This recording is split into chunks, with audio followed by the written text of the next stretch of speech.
of this day in Black baseball history. And tonight we're going to explore some of the worst nicknames. So I started off with the broadcast earlier, and then we had a rainstorm here and kind of knocked me off. And then I had a couple of people online who just seemed to be arguing and not my audience. I don't know how they even found me. But anyway, we're going to go ahead and we're going to do that all over again just to make sure we keep it right because we want these broadcasts to last a long time. All right. So tonight we're going to talk about not the best Negro League names, nicknames, or my favorite Negro League nicknames. We're going to talk about some of the worst Negro League nicknames. Okay, you ready for that? All right then. So we're going to jump right into it. The worst Negro League nicknames. Now I put two in the title of this broadcast, and one of those is Goo Goo, and that was Larry Goo Goo Livingston, who played for Kansas City, the Kansas City Monarchs. He also played for the New York Black Yankees, the Lincoln Giants, and he was a football player at Wiley University, a all conference lineman, if I'm correct on that, or Ian. He was one of those, but he played for Lloyd down there, Pop Lloyd. So anyway, he was a great one. But his nickname was Goo Goo. I'd like to know the origin of that one. And I just thought of another one here. I'm going to put this one down while I'm thinking about it here, because if I forget about it, and I might not come back to it. All right. Okay, so and then the other one I mentioned was John Marita. John Marita. His nickname was Snowball. Snowball, and that's a really derogatory name for a very dark-skinned person. And he came out of Indiana, home of the Ku Klux Klan. Boy, they had one of the biggest chapters there, so you couldn't get a break in that part of the country. So somebody called him Snowball, and the name has been passed down through the ages, and that is John Marita, right? Then there's another guy, Maurice Doolittle Young. And I interviewed Maurice Doolittle Young, and I asked him what was the origin of that nickname. And he told me that when he was growing up over in Okmulgee, Oklahoma, this is way back around the turn of the century, that he found a old burned out wagon and had a book there, and he took the book home, and the book had a character called Doolittle, and he actually told me the name of the book, and I tried to find that book to see if I could find that character, but I didn't find that character in the book, but he had the name of the book and everything, and so hey, that's something maybe I can go back and look that up again. So anyway, that was Maurice Doolittle Young, and of course it was his family started calling him Doolittle because he was reading that book all the time. And so when he came to the Kansas City Monarchs, his brother, T.J. Young, Thomas Jefferson Young, was there. And so he began calling him Doolittle. And before long, everybody on the team was calling him Doolittle. It had nothing to do with his pitching, but it had a lot to do with his family of origin. And you know what's interesting about that? This is kind of off the subject, but you know me, I've always got to tell you a story. There was when I was growing up, there was a large family in my church, and one of the sisters was nicknamed Stinky. Stinky, and that's what they called her. And I didn't know her. I still don't know her real name, but I know her sister's name because she didn't have a nickname. So anyway, they called this one sister Stinky. So we end up. That's why I always called her. We get to middle school, and she was a grade ahead of me. And I'm walking down the hall. I'm getting ready to say something to her, and she looked at me with an evil eye and said, "Don't you ever call me Stinky at school." I got the message. I never called her stinky at school. Matter of fact, I just say, "Hey, how's it going?" Because I still to this day can't remember what her real name was. But anyway, nicknames have a way of getting stuck to you. You can't get rid of them, right? So that was Maurice Doolittle Young. And then, of course, you had some people like, how about this? Olin Jelly Taylor. Jelly. Well, that's an interesting nickname. You kind of wonder where that one came from. And I do have a little bit of origin on this story because I talked to his brother, Turk Taylor, and I asked him about the nickname because I'd also seen when he first came up, that would be Jelly, with the Cincinnati Tigers, they nicknamed him Devil. Of course, Willie Wells was a devil too. There might be some more devils out there, but certainly Olin Jelly Taylor was nicknamed Devil, and his mother read that in the newspaper, and she said, "No son of mine is going to be called the Devil." And that was the end of that nickname. And then he ended up picking up Jelly, and that stuck with him, and it's still with him. is I'm talking to you today, Olin Jelly Taylor. Now he wasn't the only Jelly they had. They had Floyd Jelly Gardner. I don't know if you've heard of Floyd Jelly Gardner played with the Chicago American Giants. He was out of Arkansas, and great outfielder, by the way, and nicknamed Jelly. Now I don't know what the origin of that name was. Then, of course, another nickname, just a crazy nickname, is Boojum. That's Boojum Wilson, Judson Boojum Wilson.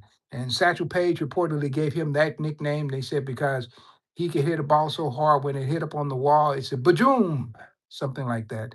And that's how Satchel Paige started calling him Boojum Wilson. And so, but most people called him Judge.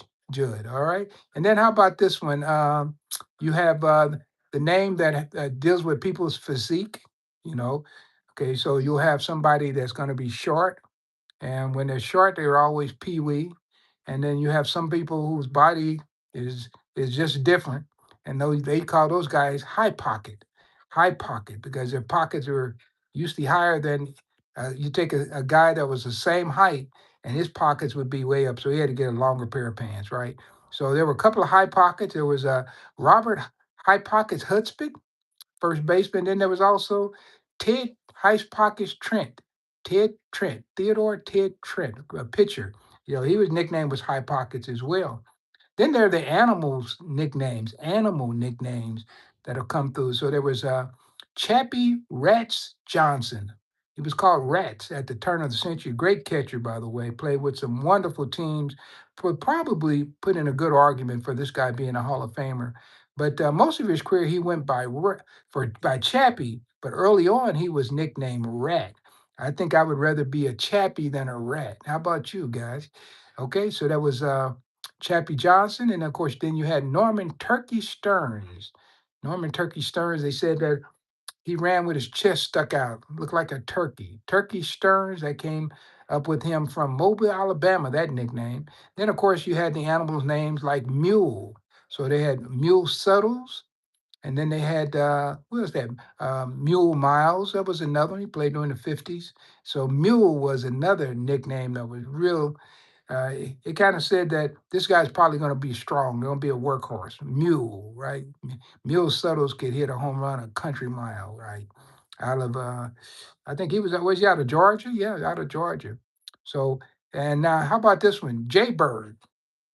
Jay Bird. Otto Jay Bird Ray. He played for the Kansas City Monarchs, played for the Cleveland Browns, and I don't know if he was with other teams in the league, but he's with the Chicago Giants as well, catcher. And he was out of Lexington, Missouri. And the story goes that I heard somebody who grew up in his town, they told me that he was throwing rocks and hit a jaybird, knocked him off the fence and killed him with a rock. So after then, they started telling that story, and he ended up getting the nickname Jaybird, Jaybird Ray, Otto Jaybird Ray, right?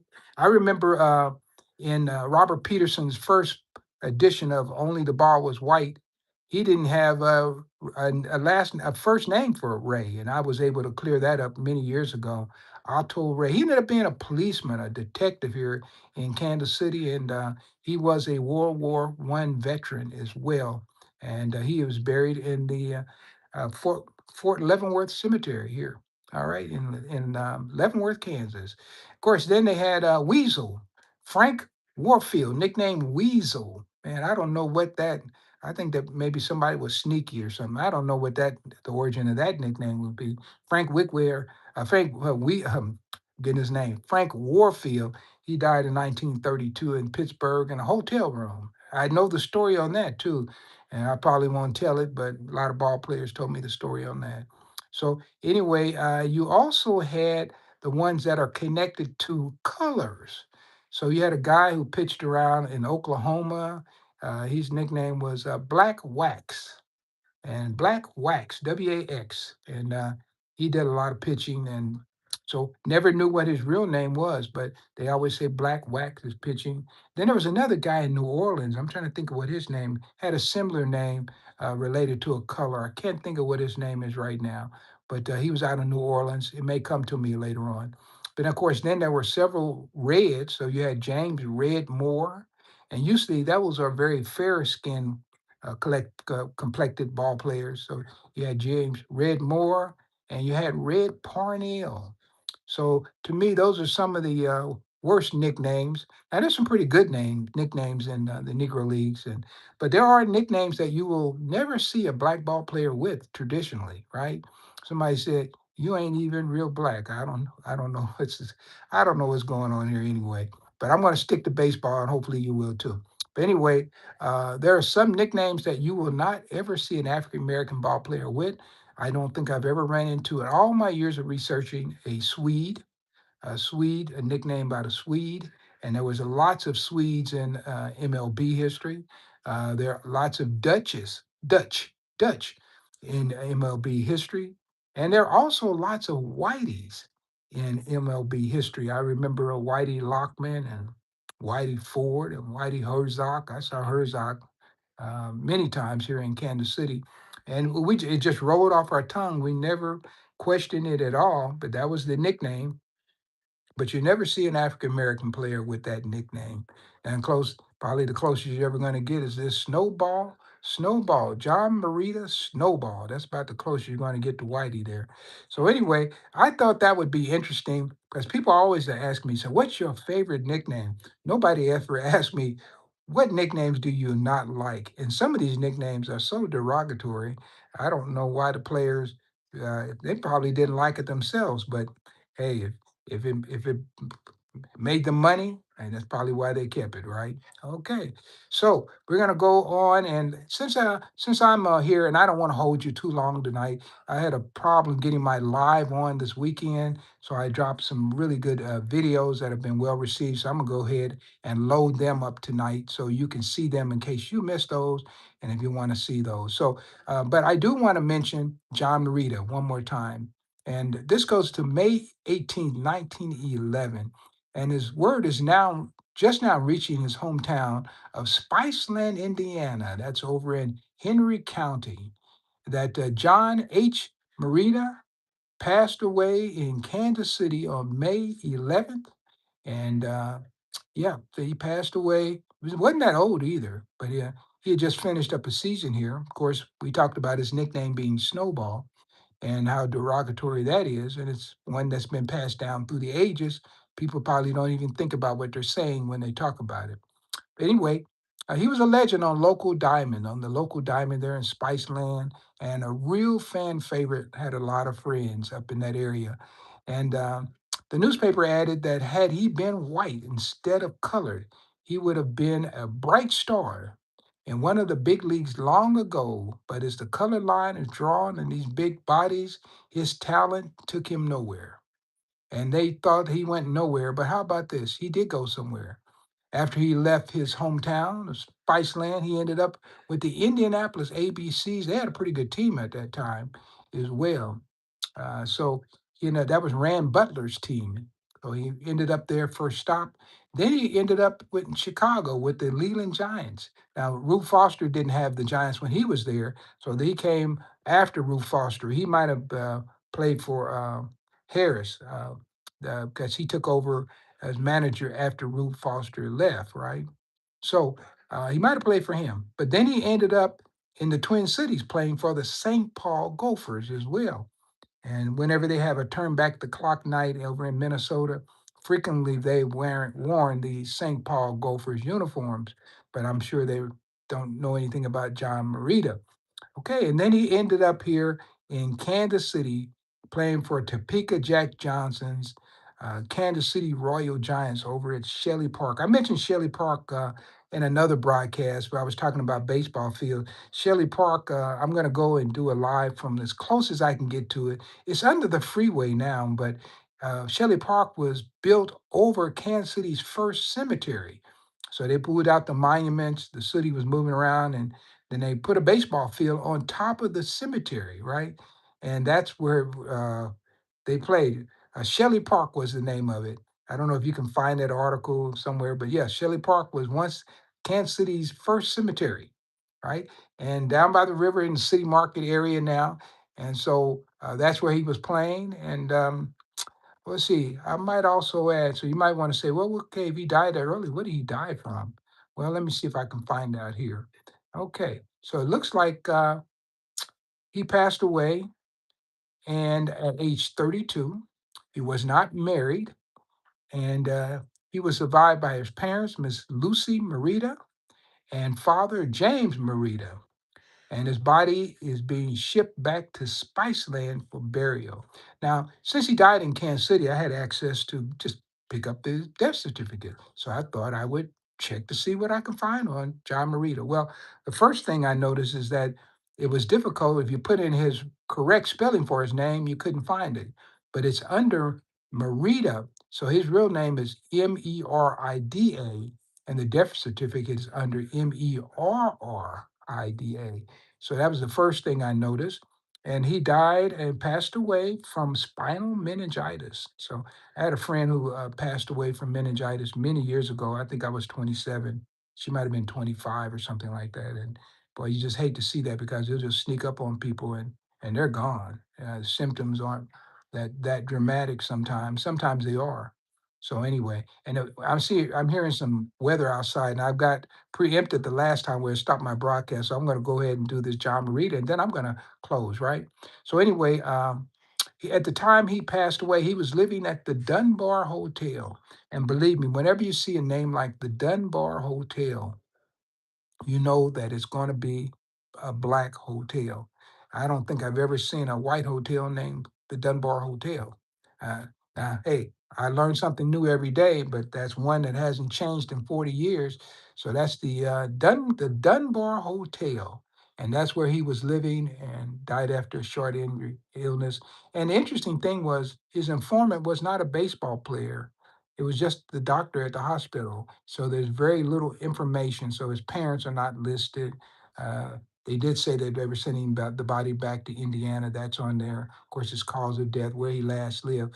But for the most part, whoever gave whoever's informant, I don't know why they couldn't find a ball player. I just don't know. But yeah, he passed away probably by himself in Kansas City Hospital. Or either these ball players played, but they never knew who you were completely because they didn't talk about that information, right? And which leads me to say one thing that I've tried to do. One of the reasons why I can remember so many things, and so I would look at just one little sentence and it'll make me think about a lot of things because when I first started, I don't know if you hear that thunder in the background. So I'm going to have to close it off because it will interrupt this broadcast. So I'm almost finished. But one of the things I would do is when I researched a team, I tried to make myself a member of that team. So I tried to know where all the guys came from and if they had brothers and sisters. I tried to know if they had a spouse when they got married, where they played before they arrived at the team and then where they went after that. Because when I talk to players, that is the way that they related to history. So I just kind of adapted that as my flow. And so that is the reason why I've been able to remember so many things because I made myself a part of the team and I lived this history and put it in my soul. And that is a unique way to actually conduct history because most people they're just collecting facts. They don't make themselves, they don't put it in their soul. And so that's the reason why some of my work is different. And so many times I can talk in detail, really deep detail about players because the way I approach it. When other people just and I tell you what, if you go online and you listen to men talking about the Negro Leagues, you'll hear them talk about surface level stuff that we all know. You know, they'll talk about how these men couldn't stay somewhere, they had to travel in separate quarters, and they'll talk about that. But when it comes to talking about something in detail about where they come from and who their parents were, and not just the teams they played for, but the positions they played, nicknames, their teammates year to year, that is where you start to see that these people are really not that knowledgeable. Yep, I see it all the time. And so many times I've been on programs and I will maybe I'm in a documentary and they'll ask me a question and then they'll put on somebody right behind me to be a historian talking about the same fella and they've cut me short. I'm talking in detail so they can get to this other person who's going to give them some kind of flashy two 2 second by sound bite that they think people are going to go for, but there's no substance to it. And I'm just telling you, from my 40 some odd years in this history, I've learned a lot, right? And so tomorrow, I will also close with this. I know they're having Dave Kemp's funeral tomorrow in Sioux Falls, South Dakota. Unfortunately, I am going to be leaving out of town this weekend, and I'm not able to go because I'll be going far away this weekend. So I have sent some information. We sent flowers and I have some things I wrote up about him that they can read at the funeral. Great guy. I'm telling you, this guy was the real deal when it came to baseball history, and just like I really love my culture as an African American person, he loved his culture as an Irish American, and he wrote many books about Irish Americans, just like I have been writing books about African Americans, and so we would share thoughts and about how we can uh, change the history and correct the history, and he was certainly a good guy for that, and we're going to miss Dave. And I talked to him for 40 years, sometime 3, 4 times a week, just repeatedly. We talked a lot of baseball. I'm telling you, and you're going to miss people like that. But yeah, look him up, Dave Kemp, David Kemp out of Sioux Falls, South Dakota. He brought me up there maybe 12 times. And if I get a chance tomorrow, I may read what I wrote about Dave in a separate broadcast because you some of these historians they pass away, and people who do good work and nobody pays them any love. And I think that people should be recognized for the good they do, and that's what I want to do for Dave because he did a lot of good in the 40 years I know him. And I'm tell you something else. This guy would have to be the greatest Minnesota Twins fan. Now you couldn't sneak a Minnesota Twin player past him. He knew that roster in and out, inside and out for the last 50 years, man. Since the Twins came to Minnesota. That was his team, and he knew players, bench players, everybody, right? So anyway, that was Dave Kemp. So that kind of does it for me. I guess I made it. The rain didn't stop this broadcast. Somebody said that's why I love baseball. There's an endless amount of stories. Yeah, there is. There is. And hopefully you're finding some stories here that you typically don't get anywhere else. And feel free to come back and share the broadcast. Be sure to hit a like and the other thing is we're growing, and hopefully we're going to get to that Sahara old number. Was that 868, which is the number of home runs he hit in his career? And unfortunately, I couldn't go live this week, so I couldn't get anybody. I don't know what happened to the broadcast, but it just wouldn't go live. So, but today, hey, it's working. So here I am, and here you are. So I appreciate that, and I will be back tomorrow. Hopefully, the weather will be better and we're going to give you some good information. Got some big things coming up. I think you're going to enjoy these, and we're going to teach you about the game in ways that maybe you don't typically learn. All right. Thank you, guys. You have a nice evening, and I'll see you real soon. This is Phil Dixon with another edition of This Day in Black Baseball History.